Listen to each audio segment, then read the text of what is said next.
Okay, you're about to see the full interview between Monica and Ryan, so you can see how Ryan the Pro does it. Ryan is the founder of ContentLift.io. He's absolutely the best at doing this, so we had to get him on board for this part of the experiment. Monica asks Ryan some great questions at the end about conducting customer interviews, so make sure you tune into it. Okay, let's get into it. Thank you both so much for taking the time to be part of this. I'm really excited for it. I think it's going to be a lot of fun, like regardless of what happens. Quick introduction. I think Monica, you know who Ryan is. Like Ryan's our customer interview expert. He's the founder of Content Lift, and that we're trying to build like the perfect B2B marketing campaign. That all starts with really deeply understanding the customer, which is you, understanding your motivations, what the benefits are, so we can help more people like you get through the program. And Ryan, Monica, she is B2B marketing manager at a company called EdStart here in Australia. She's an awesome marketer. We've been, I guess, around each other for some time. And I guess we'll probably leave it to the rest of the interview to uncover a lot more. Mm-hmm. Ryan, I'll hand over to you.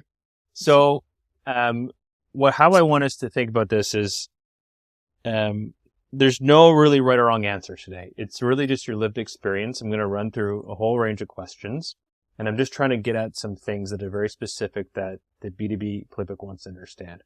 So if I'm not phrasing a question well, or I don't understand something, please just ask me to rephrase. Happy to repeat myself as well. And I also will probably repeat myself a few times by design because there's some specific things that I'm trying to get at. Mm-hmm. And don't feel pressure to answer if you don't have something, right? So again, like I said, no right or wrong answer. It's really just your lived experience. How does all that sound? That sounds good. Any questions before we get started? No, let's rock and roll. Okay. Yeah.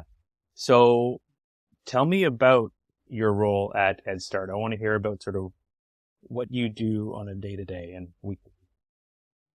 All right. So my official title at EdStart is the B2B Marketing Manager. I work in a fairly small marketing team of about 5 people, which in my experience has been quite typical, at least in the B2B organizations I work in. Marketing team is usually pretty small. So my day-to-day can be very varied. I tend to be a jack of all trades. So one day I could be writing email copy. Next day I could be looking into our CRM and trying to do some kind of pipeline analysis. Interspersed with writing social media posts for the company to post out. Attending meetings with sales, trying to get some insights into the customer. Through those things. So really just covering the wide spectrum of marketing from strategy to execution and like the daily tactical stuff that we marketers, have to do. When you say strategy, is the strategy incumbent on you? Like, do you own marketing strategy? Yeah, I kind of, I like to get a sense of the big picture before I dive into doing the nitty-gritty work. I think that's just me personally, and that's how I like to do things. So it's never been officially part of my remit in the B2B businesses I've worked in. Possibly because, and I hate to say it, maybe the business leaders don't see marketing as having a strategic role or function in the business. So I really had to kind of like push my way in there and go, no, look, before you start asking me to execute on things, there needs to be a strategy first. And marketing is part of a strategic function of the business. Because really what I'm trying to do is be that bridge between what you're selling and the customer and meeting the needs of the customer. So to me, that's just the point of a business is to sell something. And so I've had to like just kind of come in there and say, yeah, okay, before I start doing stuff or making recommendations and what to do, let me spend a few months, a few days trying to work out the strategy. So yes, it is part of my my function or my role, but I've kind of had to be a bit pushy in making that happen. Do all the 5 people in that team, do they report to you? No, So who do you report into? I report to the head of marketing. So there's a head of marketing and you're the marketing manager. That's right. Okay. What are you on the hook for? Like when it comes to the objectives of business right now as it stands right now, like what are the key things that you have to own, key responsibilities? All right. The key responsibilities for me, as I said to you, was coming up with the strategy and then setting goals, or at least in my mind, uh, working with the business to find out what the overarching business goals are, and then seeing how marketing can contribute to making those goals, reaching those goals. So in my mind, I'm here to make sales easier, um, and really to figure out a way to get qualified leads into our pipeline that actually turn into a sale. What does the head of So marketing do? Sorry to interrupt you, but what are they that's okay. look for? Well, they mainly do a lot of brand stuff. Okay. So very sort of high level brand campaigns, making videos and ads. It's a new company that I work at. It's a startup. Well, past start, probably more on the scale up phase now. So being, quite a new player in the market, there's a lot of brand work being done just to get people familiar with who we are and what we do and to associate like positive emotions with the brand. And they've been really focused on that side of things. And when I came in, I really wanted to get my hands dirty with making sure that marketing was contributing to revenue as well. Okay. So that was that was a lot of you driving that as opposed to that being dictated to contribute. Yes. Would you say that you're more on the tactical execution side of marketing rather than sort of the brand side of things? Yes. Okay. Who does report into you? No, I don't manage anyone. Okay. The rest of the team are more junior in the sense that they're just younger and less experienced than I am. So Okay. we do tend to collaborate though, and oftentimes I will not dictate, but give a general sense of direction and make sure that we're all working together. And we understand what I think we need to do as a team to help the business. So you said jack of all trades. Hmm. Walk me through a bit of that. What does that mean? Why are you a jack of all trades right now? Yeah, small team, as I said. So, unlike what I imagine a larger marketing team might be, where you might have roles that are very specialized and quite niche, where you might do one specific function, for example, performance marketing, where you're just tasked with lead generation and lead routing and managing those leads as they go through the funnel. Or you might just be sort of like an SEO marketer and your specialty is SEO. Whereas I said, I've always worked in small marketing teams. So Mm-hmm. you kind of have to really get your hands dirty in all kinds of things, managing the website, writing social media posts, even knowing a little bit of design. I'm not a great designer by any means, but I know how to use Adobe Photoshop and InDesign, how to piece like really basic images together. So that's what I mean by being the jack of all trades. These other 5 roles, what are their disciplines within marketing? What do they do? At EdStart? Yeah. Yeah. Well, the team is we don't have narrowly defined functions, at least our titles don't reflect that. But so I'm the marketing manager. We have another marketing manager who is the partner success marketing manager. We have the head of marketing, and then we have the more junior marketers who are just called executives. Um, and so they do kind of like really tactical kind of work. And then we have one content writer as well. So actually his function is quite specific and quite narrow. He's mainly just writing blog articles. Okay. In the context of you adopting sort of the sole champion of revenue and having to be all these jack of all trades, or having to be the Jill of all trades, I guess. I don't know. What's the proper terminology? Person of all trades. I don't mind being called Jack. It's all good. Yeah.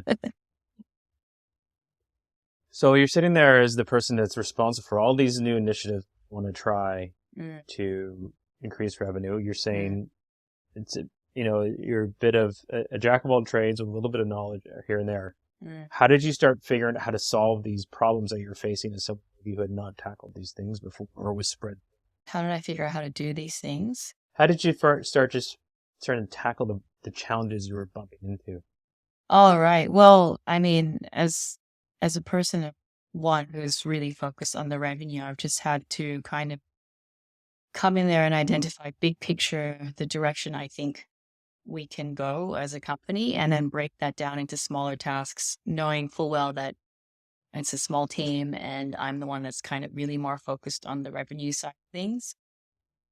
So my first sort of major project was, this will be no surprise to you, Ryan, getting as deep an understanding of our customers as possible.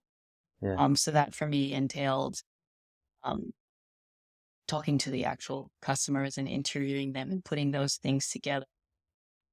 But, it's not like we live in a perfect world where I could tackle these tasks in a very linear step 1, step 2, step 3. When you're in a marketing team that's small, you kind of have to execute and do these strategic things, build a foundation. At the same time, it's the saying goes, trying to change the tire of a moving car.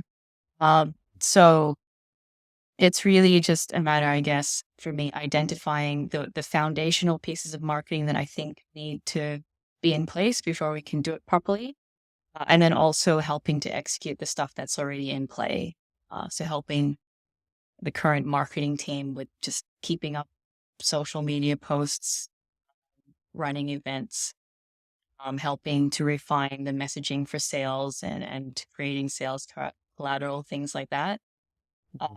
So yeah, it's kind of like just trying to build the foundation while at the same time doing all those other things, which is quite challenging, but it's kind of just like the nature of how things are. So what was challenging about doing them both at the same time? for me, it's I prefer just being a bit more focused. I'm not great at multitasking. I hate context switching. It takes a while for my brain to kick in. So my preference is to like at least maybe bucket my days where one day I'm concentrating just on strategy or, parsing through customer interviews and mining them for insights. And then one day doing kind of like the sort of more low level work that doesn't require as much focus or concentration, which to be fair, I've been able to do quite well at Head Start. Let me ask this a different way. When you got into Head Start and you wanted to focus on sort of these foundational pieces, how comfortable were you with sort of creating the framework and strategies? What would you say was your understanding of how to do that? I was quite comfortable doing it. Like I kind of knew what to do, but at the same time, I knew I had to admit to myself I was kind of very unstructured the way I was doing it. I felt very haphazard, which is why quick plug for George. George's demand gen course really appealed to me because I think just having some kind of program where I could in some way tackle each of these major building blocks, do one component and then know that that one's done. Then I can move on to the next one and then move on to the next one. Just that kind of structure would really help. And just having a process that was documented so that I wasn't doing it on my own and that the rest of the team could also see what I was doing without me having to pull them aside every 2 days and explain to them, this is what's happening now, this is what I'm doing. So having all that documented, I think, was a real relief to me, or just comfort knowing that that would be there as part of the course. So yeah, I know what to do. It's just a matter of doing it in a way that's structured and not just kind of like all over the place. Yeah. I want to zero in on that. So let's go into that mindset of it's unstructured, it's fractured, to Yeah. use your Yeah. word. You have to do things like be in the CRM, write email Yep. copy. Yep. What's that stopping you from doing? It's stopping me from doing things um in a way that I would just feel more comfortable if I knew I had the space and the time to, as I said, and I'll use an analogy. It's a bit like building a house, I guess, where I want to make sure the foundation and the structure is really solid before, even thinking about window dressing or color of the walls or something like that. Um, that's my preference, but it sounds very idealistic, I think, because when you're in marketing, you're always getting requests from, left, right, and center to help with this thing or that thing, make something look pretty or help with this event. And so just the very nature of it is I can't just work on the foundation first and not worry about all the other things, because part of my job is doing all the other things as well. So, Yeah. yeah. When you were encountering this problem, did you speak to any of your colleagues about it? No, I kind of maybe just had to accept that this is the reality of being in a marketing team or working in a marketing function. I don't But know if that's true. you just mentioned them. You had to explain some things to them. What were you explaining to them? Well, they're quite junior, so I think I was just trying to explain really fundamental differences between the buying journey and how complex it is in a B2B setting compared to making a purchase as a consumer. Because I think most people who don't work in marketing, they get their understanding of marketing from being consumers um, of and watching TV commercials or seeing ads and then buying something. So the buying journey or the buying decision for a direct to consumer product tends to be a little bit simpler, less complex. Whereas you enter the B2B realm and all of a sudden you've got a long sales cycle, multiple stakeholders. Uh, you're buying something with the business's money. It's not your own. There's more emotion attached to it. There's just so many other layers of complexity in B2B marketing that I felt if the team didn't understand these things, they wouldn't understand all the downstream things that I'm trying to do. So getting them to see that side of things first and then carrying out with the execution be kind of step one. So you have this thoughts around I need more structure, so I can focus on executing a little better. Okay. So when you first started Yeah. looking at or started thinking of, okay, I want to try and build more foundational pieces, more structure, before you got to the B2B playbook, do you recall what you tried to do to solve that problem? Oh, okay. Yeah. Yeah, I just tried to do it on my own, I guess. And in my head, the first piece was always, as I said to you, just understanding the customers as deeply as possible. And so that for me was getting customer interviews, actually as much engagement with the actual customers as I could. And that also meant going out with the sales team in their discovery calls, talking to the sales team, figuring out what they knew about the customers, what their experiences were like, and getting an understanding of the sales process as well as doing those market research type interviews. To me, in my mind, that's always step one, no matter what company I'm working from or what kind of product I'm trying to sell. So I knew vaguely I couldn't really move forward until that piece had been cemented in my mind. And I did communicate this to Ed Start and my manager, and they kind of all agreed with me, like, yeah, go for it. You need to do this, go and Oh, do it. 'Cause wow. That's great. otherwise, I just hate the feeling that when you're marketing, especially when you're crafting marketing messaging, you're just making stuff up because you're relying on third-party information or what the salespeople, not that I think the salespeople don't have it right, but sometimes what they perceive to be reality is different when you talk to the actual customer themselves. So I kind of knew roughly get that piece going first, and then I can start executing on the other parts of marketing that I really want to get my teeth into. So there's this vague structure in my mind, not documented, but in my kind of in my head, which I did communicate. And I knew as soon as I got that piece in place, at the very least, I could move forward with a bit more confidence and with a bit more strategic thinking behind it. So you have all this great customer research. Yes. You start thinking about next steps. Yes. When did the B2B playbook sort of come into the picture? Do you recall when that was? Well, I knew about the B2B playbook even before I joined EdStart. So I have to say that up front. And really, that is because I knew George from LinkedIn, basically, and from his podcast.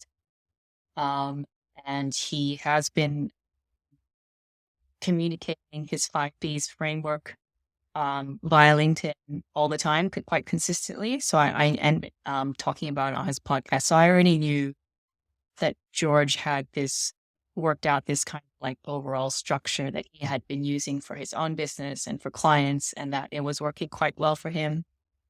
And because of the nature of George's posts on LinkedIn, I just felt like I knew I could trust him and that he knew what he was talking about. So in my mind already, I was like, if ever I get a chance to work with George or do his course, I will take it up, because I think it will help me as a marketer and whatever team I'm working with to actually execute something and not just kind of be scrambling. Even though I kind of knew what to do, like I said before, I think just having some kind of structure and assurance that someone else has already got this program that's working, and that you can kind of follow and it makes sense would just be really helpful for me and the team. So the idea of the B2B playbook was already floating in my mind since I had known George or knew him from LinkedIn. And it was just a matter of like asking the head of marketing at EdStart if I could, get budget for this and use it. And I had built up a business case all ready to present to the head of marketing, saying this is why I think we need it, this is why it will help. But I didn't really need to go into detail. The head of marketing, I think, trusts me. And so I said, if I buy this, I think we need it and it will make good use out of it. He just said, yes, then go for it. I had hoped that some of the marketing team would do the course with me as well, just so they could get that basic understanding of why we're doing the things we're doing and what the foundational pieces are first. But they're quite busy, so I've had to relay some of the information pieces to them as I've gone through the course. And then also, I should say, part of George's course is having sort of these templates or these documents to kind of like track all the work you're doing and have it there in a digital form so that other people can see it. So I plan to use those or ask the marketing team to kind of like go through those to kind of like get an understanding of what we're doing and why we're doing it. So it's really good having all that documented. I just want to ask you something around the timeline of that. Mm. So you knew about B2B playbook and George before when you're Yes. I'm looking at, is it AAM? How do you Yes. pronounce it? Yeah, AAM. Why not bring them into the fold then? Oh, I wanted to use George's book at AAM too. But I was Did you talk just to someone about it? no, I didn't. Um I would have eventually, honestly, at some point, I'm pretty sure, because I was actually managing a team there. And I think I would have made the whole team go through the thing together, which I think would have been helpful and a bit more just sort of faster, not criticizing anything, but yeah. So I would have done that at AM, but then I just left for reasons. I want to go with like what actually happened. Did you look at anyone else to compare? Did I look at anyone else? I briefly, it's not comparing apples to apples, but there is someone called Chris Walker, I think you both know, Mm-hmm. runs an agency called Refine Labs. Mm-hmm. It's not really the same thing though. It's more like you would be outsourcing the work or kind of like getting consultation services with them. I briefly looked at them and their pricing, and it was like I knew that we wouldn't have the budget for it. So that um, Mm-hmm. wasn't even like in a comparison set, but just kind of just out of curiosity. So that was the only other alternative really. And apart from that, it's me kind of doing it on my own, following my own sort of process or structure, which I never really sat down and thought through. Mm-hmm. So you get the green light.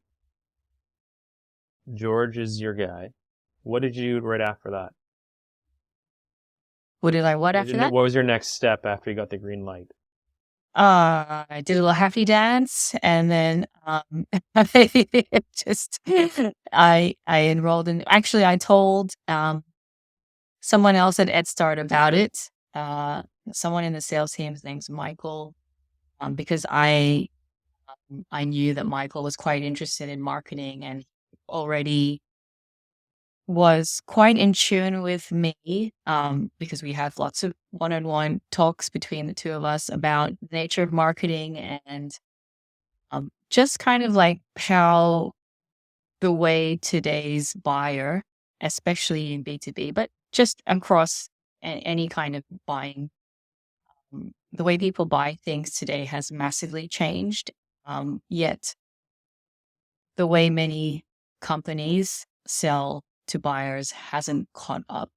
So I told Michael about it. I thought he'd be interested in doing this course as well, just to get an understanding of marketing, how to market in a way that aligns with how buyers are buying today. And he decided to do the course with me. So that was really cool, getting someone in the sales team involved, because I think, marketing and sales, they just need to be going in the same direction, because at the end of the day, we're trying to get the same thing. So Before you talk to the head of marketing, did you look at the B2B Playbook's website? Sort of look at, scroll through how they were yes, talking about? yes, I did. What were you looking for at that point? Because were you sold at that point, or Yeah, I was sold. I was already sold without even having to go to the website. I think I was okay? going to the website to find things like the structure of the program.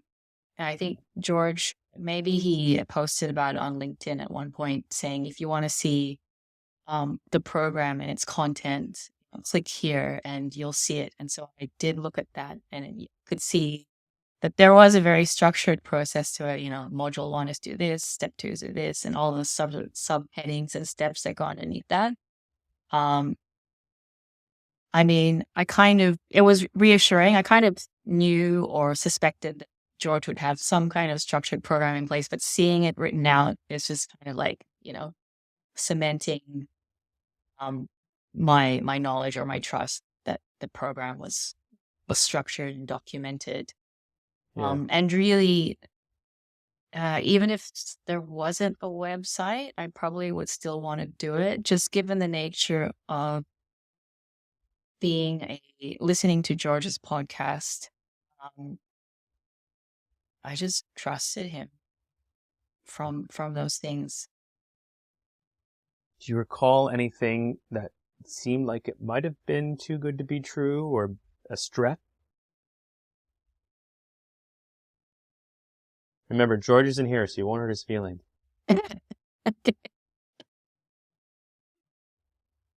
um, yeah, I mean, there might be some hesitancy as to how long or how established the actual program is.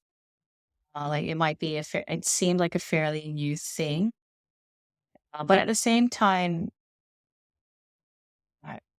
Yeah, it was just such a minor one. And I'm not exaggerating. I just really trusted George because of the content that I heard on his podcast and him really explaining the 5Bs framework so well in the podcast, um, that I kind of just knew it would make sense to do it, and that there was some thought and structure behind it would really help me. So the podcast and LinkedIn were really places where I'd consume George's content way before buying B2B, joining the cohort, so that I kind of already knew what I was in for and that I could trust the direction of it. I want to talk about the course in a little bit. We have about less than 10 minutes left. But I want to go back to sort of when you're first starting to think the B2B play. And sort of actually before that, when you're thinking about building that foundation, you're listening to George's podcast, you hear a lot of the great value he's giving. What concerns did you have about taking that customer research that you did and just trying to build a foundation yourself?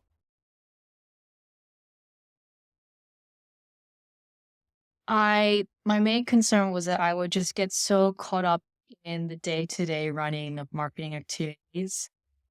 Like I said, just being the jack of all trades, helping with events or writing social media posts or whatever, that I would neglect, or not really neglect, maybe deprioritize that foundational work, even though I knew it, like deep down, can't move forward without it.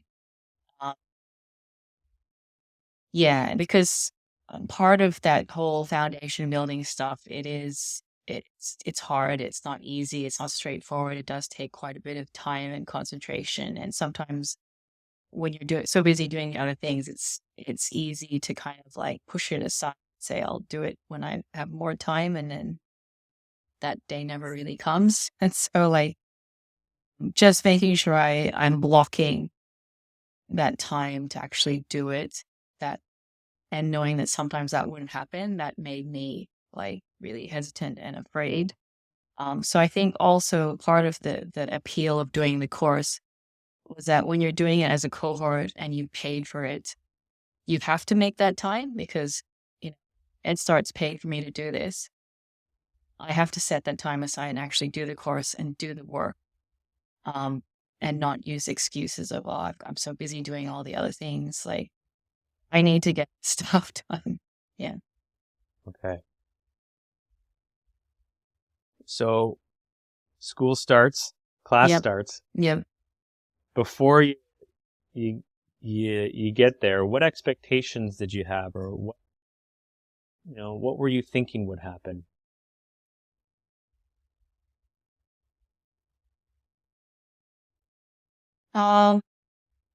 Yeah, I was thinking I would magically, like I said to you, prioritize this and set time aside to do it. I haven't. No, it's no reflection on George or the chorus. It's just the nature of like reality. Not that I haven't, gone into the sessions and watched the materials and stuff like that, but I almost felt like I was back at university where, you have to listen to all these lectures, and you're in the group session tomorrow, so you gotta like quickly catch up so that you're ready to talk and not like just sitting there looking like you don't know what's going on. But still, like, that has been valuable, like making me do the work and do this stuff advised in the course. How did it line up with your expectations that first week or two of going through the material? Yeah, the first week is good. Again, it's a bit like when you first start uni, you're like all fresh and, oh yeah, I'm like gonna really do the work and do the course, and I'm gonna be structured and disciplined about it. I'm not gonna like leave things to the last minute. And then I don't know if it's just me. Like maybe like no, I think everyone is like that. You're not alone, Monica. Life comes in and takes over, and it's like, oh yeah, I gotta do all these other things, and this other project and that other thing, and then it's kind of like Yeah. you push it aside. So that was the reality that hit me. I'm curious if you've implemented any of the learnings, any like quick wins since you've started taking the course. I filled in 2 of the templates. I think one is from the Be Ready part, and the second one's the Be Helpful stage. And that has just, I think, helped to clarify messaging for me, which is really important. And having it in one place instead of having different documents scattered everywhere that had different pieces of messaging and why. And I'm keen to share that with the rest of the team, and not just marketing, but sales as well. So no, I haven't, no quick wins yet, but definitely plan to make use of those assets. How far along are you at this point? We're almost at the end. I think we're in week 12, so this is the last Okay. one. Yeah. What was really, really great? What was one thing where you're like that made, going back to all those things you're talking about, foundational, structure, Mhm. jack of all trades, not a lot of time. What was Mhm. one thing so far that's been really great? The one thing that's been really great is, that George has taken the time to think about not one document, but sort of like a series of documents that are all kind of linked to each other. So the framework is already there, and it's kind of like, I just have to fill it in.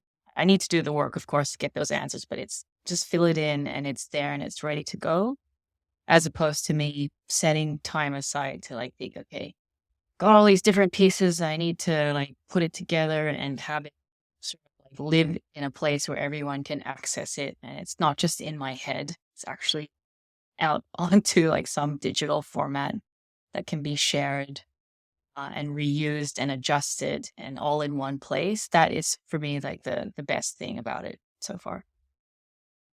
What's something that maybe could have gone better? Uh yeah, I can't. It's probably more to do with me than the course itself, but just having like making the time to do the work in tandem with everything else. And it would have been better, I think, if the rest of the marketing team did it with me, or at least 1 or 2 of them, especially the ones that are involved in the content side of things. Did it alongside of me, so we had that shared understanding of who the customer is, the kind of content we need to create in order to help them, how we're going to distribute it. Because now that I've done it solo, I have to set time aside to then relay that information back to them. Whereas if we had gone through it together, it's kind of like we wouldn't have to do that piece of it. So when we first started talking, you're mentioning strategy as being sort of your key responsibility, trying to really tie things to revenue, really bring marketing to the fold as part of like the business engine. How are you thinking about those responsibilities now after going through the incubator? What's changed? What's changed? But how you think about them or how you're approaching them? Well, nothing's changed in terms of, I still think that should be part of my remit and part of the remit of the marketing function in general, having that strategic direction. But what's changed now is, I think, having some kind of document around showing how we come to these conclusions. So, how have we come to the realization that the segment we're going after is this one? How have we come to the realization that this is the type of content that is going to help this segment that we're going after? Said, instead of that all just being in my head or scouted in documents that only I know about, it's all gathered in one place now, at least to help me explain to the rest of the business that this is direction, this is why we think this is direction. These are all the source documents that helped me to come to this conclusion. And you can see it all there. It's all linkable. I'm not making this shit up. It's like, it's from customer interviews and stuff like that. Like, I'm not just, throwing things at the wall. There's like the rationale behind it. I think, and that will just give me confidence as well that I'm not just guessing or building things based on assumption. It's all there. It's all documented. All the source knowledge is there. The analysis is there. You can see it for yourself. It's a bit like, I guess, when you're writing an essay back in your university days, you come up with an argument, but then you have to supplement that, say how you came to why you're making this argument. What's the evidence? So all the evidence is there. Last question I have then, like if we remove all that you're talking about, all those documentations, the rationale, what would be the fallout of that? Like what would continue to happen? What will continue to happen? Oh, well, now that those things are in place, we can actually do proper demand gen, which is like the thing I'm most passionate and excited about is creating content, helpful content to our ICP and putting it in places where they are so that when they read it, they come to trust EdStart as a company that can help them solve X, Y, and Z. And eventually, at some point, it might not happen overnight, but I know it will happen. That will lead to pipeline and revenue. Okay. Those are all my questions. So if you have anything that pops in your head over the next few days, that does happen, please don't be shy to send me an email, send me on LinkedIn. Always happy to take all that and put it into the research. But you did great. Okay, excellent. Wow. That was awesome. Thank you so much, guys. Ryan, you were a master. I just can't help myself when I do these customer interviews. I'm constantly jumping in and I just need to control myself. Just like the way that you kept prodding and referring back, like just drew so much more out than I think I get out of customer interviews. That was great to see. Really, really great to see. Yeah, there's a few, if I may, like there's a few, the way I sort of approach it really quickly, the first little bit's just icebreaker stuff. Everyone does that. That's like normal things we do in social scenarios. But I like talking about the role because the role then starts to help the person think about like what they do. Like, what do I care? Because then that starts to warm their memory around, the pain they have, because that's what I'm going to next. All right. When you talk to people, it's really hard for them to answer questions directly, give information on a dime. They have to start making all these connections in their brain.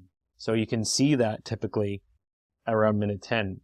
So that's usually what I go through. And then I go through a narrative. I try to stick to a narrative as much as I can, which I was talking about timelines. But if you noticed, it was around minute 31.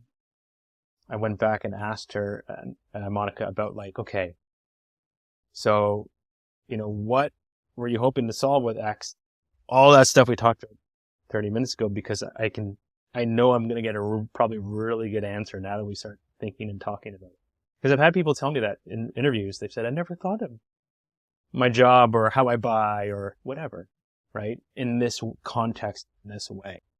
So but your job as the interviewer is to sort of lead them to that eventual conclusion. It just takes a bit of time. So I've done customer interviews before. The longest one I've done has been maybe 20, 25 minutes. Yeah. And usually it's because we're trying to ask someone who's already busy, is doing something else. And you're trying to get them to help you. So it's like, this is going to be 15 minutes. Is that just really, in your experience, just not enough time to get into the level of depth that you have shown is possible? Because you need that time to warm them up, get them to think about things before, probing again and again to try and get stuff from them. I don't think it is. Other researchers will tell you it is. I would disagree with them. Yeah. But let's just say that is all you have. Sometimes that's all you have. Say on our show floor, let's say events are back. right? And you have 15 minutes to talk with someone and try and get at it. Yeah. Then I always say my advice is strip everything away that's not relevant and focus on where you want to learn the most. So say I spent 23 minutes talking, it might not feel like it, may feel like longer, maybe feel like shorter, but I was keeping track. 23 minutes on your role and sort of the initial pains. I almost went into 30. And I wanted to do that because I wanted to get more out of what you were saying, Monica, because I was like, okay, here a bit, but maybe all I'd want to talk about is your pains and challenges within a 15-minute. Now, you won't get as much depth, but at least you'll get some highlights. For me, I like to speak with people for about 45 minutes a minute. Okay. Which sounds like a lot of time. No, I know it's not. I know it's not. Yeah, if you can get people to talk with you for 40 minutes, you'll get a lot. Now, how I will preface it is usually, let's talk for half an hour. I didn't say this in the beginning of our chat. Let's talk for 30 minutes. If it's really going good, can I keep you for an extra 5? Yeah, but then I'll keep you for 10. That's it. I found that as well. Like, people are hesitant to do it, but because you're getting them to talk about themselves, they just like, the time flies for them too, and they're like happy to yak away. Absolutely. It's just the initial, this marketer wants to talk to me. It's like more than 15 minutes. Like, they don't want to say yes. And it's like, it's tough. I'm not going to lie. That's the toughest part, is getting people's attention. But there's ways to help with that. What about George? Any other questions or thoughts you want to cover? Did you have any other questions at all, Monica, around Ryan's process at all? No, I like the icebreaker stuff. And I know you took some time to kind of get me comfortable and thinking about things. But it comes back to, again, like, what if you've only got 15 minutes and they've told you, look, it's got a hard deadline to me and I really like it. So I guess you sometimes might just have to cut that off and go straight into the hard reporter mode and start firing away questions. Or you can just break it down into parts of the buying journey, right? So you could focus on just the role and responsibility. Then you can just focus on challenges in their job. Or you can focus on just how they research. So I want to talk about how you walk me through your process for finding a solution. Or you can just walk through the sales and evaluation side. I will typically do that all in my work, but you can even just focus on one of those things, right? That's another way to get at it. Because if you talk to at least minimum 7 of people on just how they research different solutions, nothing else, you'll still get some really good insights. Gotcha. Yeah. Okay. It is tough, though.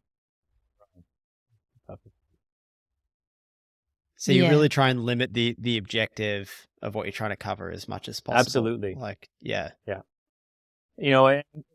One of the things too, with not necessarily didn't need to come up here, but I'm incentivizing people more and more in market, because people in market have different thoughts around your category and your vertical than someone who is your long-standing customer who just bought your product or service. They are very interesting to talk to because they will give you insights that you might not have thought of. So I'm doing more and more of that work. But incentivization is always a good way to get someone to pay attention for 45 minutes. Yes. I recall you talking about that in your video course. Yeah. Yeah. Makes sense. What kind of level of incentivization have you landed on, Ryan, that seems to be enough to get people to an interview? So it depends on the role, right? So middle manager in your average company headcount, let's just say SMB 100 to 250 people, you can probably get away for $75 US for an hour. It's creeping up now. I found in the last little bit, inflation affects everything. I'm seeing except wages. Anywhere from 125. Yeah, exactly. Except wages.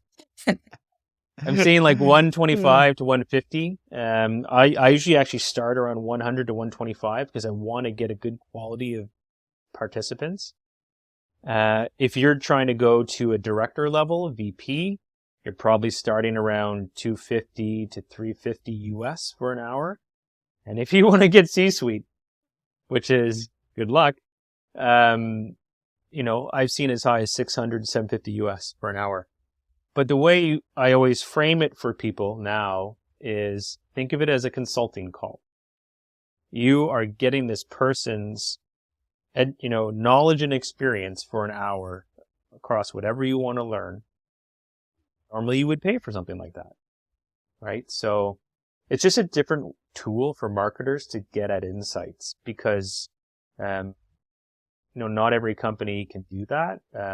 There's a lot of blockers when it comes to research, whether it's sales or in Monica's case, concerned about taking up people's time.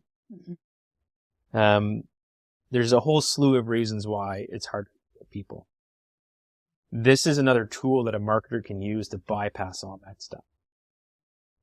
And I'm finding I'm using it more and more with my clients.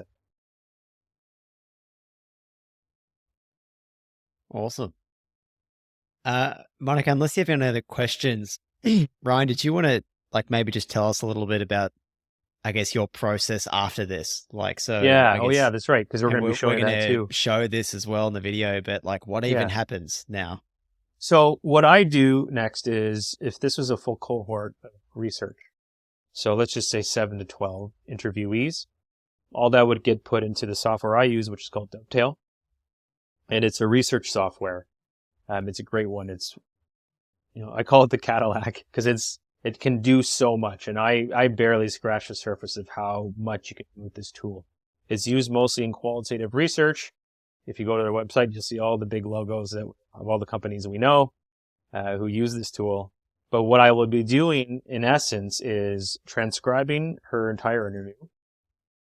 I'll be rewatching and re-listening because I go through all of it again, so I can sort of take it in. I'm trying to it's a lot of cognitive load to try and remember something in one pass, or just jump in again without rewatching material. You want to sort of get your brain back mindset. And I'll watch it through once to get a sense of how the conversation went along against the objectives that I have written out. And then I'll start highlighting all the answers that fit into each bucket. So what I have for our objectives is, roles and responsibilities, how they discovered the incubator, any triggers that cause the search and so on. And I'm going to take Monica's answers and start applying them to those different objectives. Then I'm just going to get to an aggregate of those answers, and it's going to spit out sort of an overall answer, right? I would do that with a full cohort of sample size of 7 or 12 people for full research. And that's it. And I'm going to be recording a video and be walking people through exactly how this looks like. And then I'll be highlighting what I think we can use for copy, content ideas, all that really, really good stuff. But then now we'll go to the next person. And I don't know who it is. I'm sure you'll tell people, but they're going to take all that and run with it and hopefully craft some.